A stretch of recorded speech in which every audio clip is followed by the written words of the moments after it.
At this stage, we already have two foundational ingredients, a collection of possible states, and a distinguishability operator acting between them. But now a deeper question appears.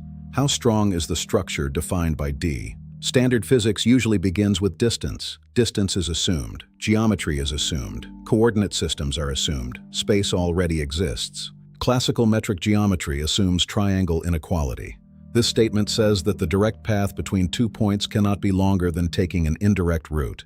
The symbols x, y, and z represent points or states. The function d of x and y represents distance, and the inequality symbol means less than or equal. This assumption secretly introduces geometry.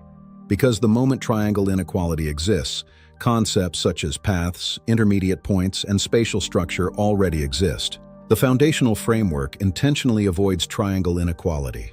Because the goal is not to assume geometry, the goal is to explain how geometry could emerge later. The operator D may not satisfy triangle inequality. This means D is not necessarily a metric, and this is deliberate. If D is not metric, then shortest paths do not exist. Spatial geometry does not yet exist. The framework still contains distinguishability, but not space. The difference between a metric and D is now clear. Both share symmetry and self-identity. But only the metric introduces geometric structure. D intentionally avoids it. D is not distance. D measures the intensity of distinguishability. This is a more primitive concept than geometry itself. If D is not metric, then geometry has not yet emerged. The framework contains states and differences, but not space. Now consider the most important limit. Suppose every distinguishability relation is 0. For all states, D equals 0. The universal quantifier means for all. The symbols S sub I and S sub j represent arbitrary states, and the colon means such that. If every distinguishability relation is 0, then nothing differs from anything else. Every state becomes indistinguishable. Formally, many states may still exist, but if they cannot be distinguished, then physically they behave as if only one state exists. If the difference between two states is 0, then the states cannot be separated observationally.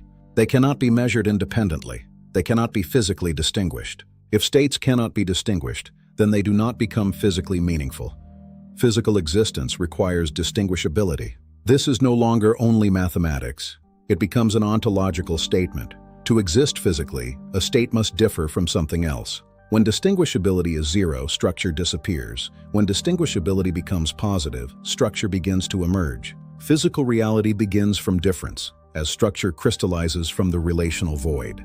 This changes the interpretation of several foundational ideas: the Big Bang, the quantum vacuum, even the meaning of nothingness. A system without distinguishability is not merely simple, it is fundamentally undefined. No structure can crystallize.